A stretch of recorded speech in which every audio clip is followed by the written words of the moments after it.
Hello friend word stock को बढ़ाना बहुत बहुत ज़रूरी है, क्योंकि वर्ड स्टॉक के ही आधार पे हम इंग्लिश के हर सेक्शन में स्कोर कर सकेंगे। कम वर्ड स्टॉक रहेगा तो कम स्कोर होगा, ज़्यादा वर्ड स्टॉक हम लोगों के पास होगा, ज़्यादा बड़ा वर्ड स्टॉक होगा तो उतना ही हम ज़्यादा इस सेक्शन में स्कोर कर पाएंगे। अब फ्रेंड कुछ क्वेश्चन से राइज होता है कि कैसे वर्ड्स को लर्न किया जाए ताकि कम से कम समय में ज़्यादा से ज़्यादा वर्ड्स को लर्न कर सके। दूसरा यह क्वेश्चन अराइज होता है कि कैसे जो भी वर्ड्स को हमने लर्न किया है उसका पार्ट्स ऑफ स्पीच देंगे। जैसे जो भी वर्ड्स हम लोग लर्न कर रहेंगे, क्या वह नाउन है या एडजेक्टिव है या वर्ब है या एडवर्ब है, इसकी पहचान बहुत बहुत ज़रूरी है। तीसरा जो इम्पॉर्टेंट चीज़ है, तीसरा जो क्वेश्चन अराइज होता है, जो डाउट अराइज होता है, वह है कि जो भी वर्ड्स लर्न किया जाए उसका हम यूज़ कैसे करेंगे सेंटेंसेस में। तो फ्रेंड जो हम लोग टेक्निक सीख रहे हैं उस टेक्निक के थ्रू से हम लोग इन तीनों ही चीज़ों को फुलफ़िल कर सकते हैं काफ़ी आराम से। पिछले सेशन में हम लोगों ने 7 रूट वर्ड्स को लिया था, ठीक है, 7 रूट वर्ड्स को लिया हुआ था और 7 रूट वर्ड्स से रिलेटेड हम लोग 50 वर्ड्स को लर्न कर लिए थे। ओके, मात्र 7 रूट वर्ड्स को आप यदि लर्न करते हैं तो सोचिए कितना सारा वर्ड्स आप जो है ना सीख पा रहे हैं। पिछले सेशन में आपने सीखा 50 वर्ड्स के करीब, और साथ ही साथ इस जितने भी वर्ड्स आपने सीखा उसका पार्ट्स ऑफ स्पीच भी आपने जाना। तीसरा कि आप कैसे उन सभी शब्दों को आप यूज़ कर सकते हैं अपने डे टू डे लाइफ में, उसके बारे में भी हम लोगों ने जानकारी लिया। फ्रेंड आज के भी सेशन में हम लोग कुछ रूट्स को लेंगे, 7 रूट्स से ही लेंगे, और 7 रूट्स से रिलेटेड हम लोग 40 से भी ज़्यादा वर्ड्स को लर्न कर चुके होंगे। तो friend let's get started. Friend जो फर्स्ट जो रूट वर्ड आप स्क्रीन पर देख पा रहे हैं वह है एक्रो। एक्रो का मतलब होता है हाइट, मतलब ऊंचाई, समिट मतलब शिखर, टिप मतलब भी शिखर होता है, पॉइंट का भी उसी सेंस में यूज़ होता है, और एक्सट्रीमिटी मतलब होता है एक्सेसिवनेस, वो भी हाइट के ही सेंस में यूज़ होता है। ठीक है, जैसे कि उसके पागलपन का हाइट हो गया, मतलब कि उसका पागलपन इस एक्सट्रीम पोजीशन पर पहुंच गया। तो इन दोनों का काफ़ी एक दूसरे के साथ रिलेशन है, और इन सभी जो वर्ड्स का मीनिंग होगा वह एक्रो लिया हुआ रहेगा। ठीक है, अब यहाँ पर देखिएगा एग्जाम्पल्स कौन कौन होते हैं जिसमें एक्रो जुड़ा हुआ रहेगा। फ्रेंड ये एक्रो यहाँ पर आ रहा है, इसका मतलब हाइट है। ओके, अब एक्रोबैट ऐसे व्यक्ति को कहते हैं जो हवा में कलाबाजी करता है, जो हवा में करतब दिखाता है। सर्कस वगैरह में देखते हैं कि कोई भी व्यक्ति झूले से झूल रहा है ना, ये उस तरह से उल्टा लटका हुआ रहता है, और उल्टा लटक करके वह एक दूसरे को पकड़ने का काम करते हैं, और हवा में ही कई सारे करतब दिखाने का काम करते हैं। ठीक है, तो ये जो इस तरह के जो लोग हैं जो सर्कस में काम करते हैं या हवा में कलाबाजी जो दिखाने का काम करते हैं, हवा में जो स्किल्स दिखाते हैं, ठीक है, ऐसे व्यक्ति को हम लोग एक्रोबैट्स कहते हैं।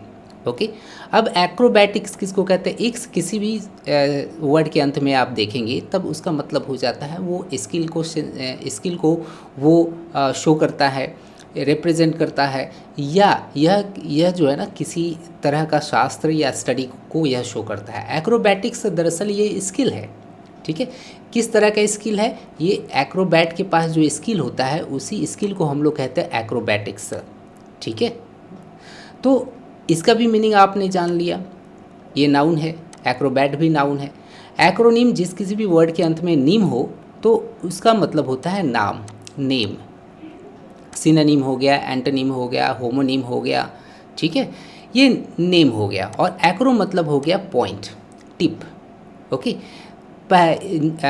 तो ऐसे वर्ड ये कहलाएंगे जो एब्रिविएशन हो। जैसे आप एक एग्जाम्पल के रूप में आप समझ सकते हैं इसको, नाटो को देखिए, दरअसल एक एब्रिविएटेड फॉर्म है ये एब्रिविएटेड फॉर्म किसका है, N stands for north, A stands for Atlantic, T stands for treaty and O stands for organisation. North Atlantic treaty organisation, यह एक एब्रिविएशन है। आप इसे NATO भी पढ़ सकते हैं। यदि आप इसे NATO ना पढ़ करके नाटो पढ़ रहे हैं, मतलब एक वर्ड के जैसा इसको ट्रीट कर रहे हैं, तब इसे ही हम लोग एक्रोनिम कहते हैं। उसमें क्या है कि फर्स्ट वर्ड को लिया गया, फिर फर्स्ट वर्ड के फर्स्ट लेटर को लिया गया, फर्स्ट वर्ड के ट्रीटी के फर्स्ट वर्ड जो टिप में है सबसे पहला स्थान पर जो है उसके लेटर को लेकर के इस तरह से ये एब्रीविएटेड फॉर्म बना, और इस एब्रीविएटेड फॉर्म को एक वर्ड के रूप में पढ़ा जा रहा है, इस कारण से यह एक एक्रोनिम है। आप ऐसे कई सारे एक्रोनिम्स पाएंगे, जैसे हो गया आपका सार्क हो गया, या आप ले सकते हैं एशियान ले सकते हैं, यूनेस्को ले सकते हैं। ये सब क्या है, ये सब आपका एक्रोनिम्स है, ठीक है। लेकिन आप यूएनओ कहेंगे तो यूनो नहीं आप इसको पढ़ सकते, ये एब्रिविएशन फॉर्म है, इसे आप जो है एक्रोनिम नहीं कह सकते हैं। हालांकि इसका फुल फॉर्म क्या हो गया, यूनाइटेड नेशंस ऑर्गेनाइजेशन। इसको हम लोग यूनो नहीं पढ़ेंगे, इसलिए ये जो है एब्रिविएशन यह एक्रोनिम नहीं है, यह एब्रिविएटेड फॉर्म है। किसका, यूनाइटेड नेशंस ऑर्गेनाइजेशन का, ठीक है। तो आशा करते हैं आपको एक्रोनिम के बारे में अच्छी तरह से समझ में आ गया होगा, यह एक नाउन है, ठीक है। अब नेक्स्ट को देखेंगे एक्रोफोबिया। फोबिया मतलब होता है एक्सेसिव फियर, आवश्यकता से ज़्यादा डर। यहाँ पर आवश्यकता से ज़्यादा डर है किस चीज़ के प्रति, हाइट के प्रति। एक्रो मतलब हाइट हो गया, ठीक है। कोई भी व्यक्ति जो एक्रोफोबिया को हो, जिसके पास एक्रोफोबिया रहता है, तो वह छोटा सा टेबल पर भी उसको चढ़ा दिया जाए तो उसको बहुत डर लगने लगे कि कहीं वहाँ से वह यदि गिरता है तो उसका टांग टूट जाएगा या उसका सर फूट जाएगा, बहुत उसे डर लगने लगता है और वो चिल्लाने लगता है कि मुझे जल्दी उतारो जल्दी उतारो। छोटे से टेबल पर भी चढ़ा देने से उसको एक्सेसिव फियर का एहसास होता है, तब ऐसे व्यक्ति एक्रोफोबिया होते हैं, ठीक है। और उसके पास जो एक्सेसिव फियर होता है उस फियर को हम लोग कहते हैं एक्रोफोबिया, ओके। इस तरह से हम लोगों ने सारे वर्ड्स को काफ़ी डिटेल में स्टडी किया, उसका यूज़ भी किया, कहाँ किस तरह से हम लोग यूज़ कर सकते हैं। अब फ्रेंड हम लोग नेक्स्ट इम्पॉर्टेंट रूट को लेकर के चलते हैं, क्या है, एम्बल। एम्बल का मतलब होता है टहलना, टू वॉक, या मूव मतलब मूव करना, गति करना। सबसे पहला हम लोग वर्ड को लेते हैं, क्या है, एम्बुलेटर, ठीक है। OR आया हुआ है तो इसका मतलब है कोई भी व्यक्ति हो सकता है वहाँ पर, ओके। एम्बुलेटर कहते हैं एक ऐसा पेशेंट या एक ऐसा आदमी जो कि इंडोर्स ना रहे, मतलब जो घर में ना रहें, वे टहलने का काम करें। स्पेशली ये जो एम्बुलेटर है वो पेशेंट के लिए यूज़ होता है, रोगी के लिए यूज़ होता है। यदि रोगी वो बेड रिडन नहीं है, वह कैबिन में कॉन्फाइंड ना रह करके वह टहलने का काम करें, मतलब वह कैबिन से निकल करके अब थोड़ा सा स्वास्थ्य लाभ को वह बाहर निकले और टहलने का काम करें, तो ऐसे पेशेंट को हम लोग एम्बुलेटर कहेंगे, ठीक है।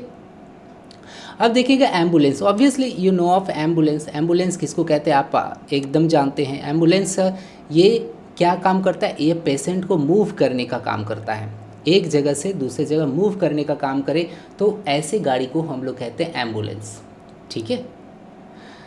तीसरा देखिएगा आप पेरम्बुलेटर। पेरा मतलब होता है चारों तरफ, अराउंड, ओके। और एम्बल मतलब आप तो जान ही रहे हैं, एम्बल मतलब मूव होता है या वॉक होता है, और OR आया हुआ है तो इसका मतलब कोई चीज़ है ना। तो पेरम्बुलेटर एक ऐसी छोटी सी गाड़ी होती है जिसमें बच्चे को बैठा करके चारों तरफ घुमाने का काम करते हैं। जैसा कि आप स्क्रीन पर देख पा रहे हैं, इसमें बच्चे को बैठा दिया जाता है और उसे चारों तरफ घुमाया जाता है। तो इस तरह का जो गाड़ी है उस गाड़ी को हम लोग कहते हैं पेरम्बुलेटर, ओके। अब फ्रेंड नेक्स्ट को देखते हैं, प्रीएम्बल। फ्रेंड यहाँ पर प्री आया हुआ है, प्री मतलब होता है पहले, ओके, बिफोर, और एम्बल मतलब होता है मूव, किसी चीज़ में मूव करने से पहले, इसका सेंस देगा, मूव बिफोर, ठीक है। ये रिटन फॉर्म को भी हम लोग प्रीएम्बल कहते हैं। प्रीएम्बल को हम लोग हिंदी में क्या कहते हैं, प्रस्तावना, ठीक है, प्रस्तावना।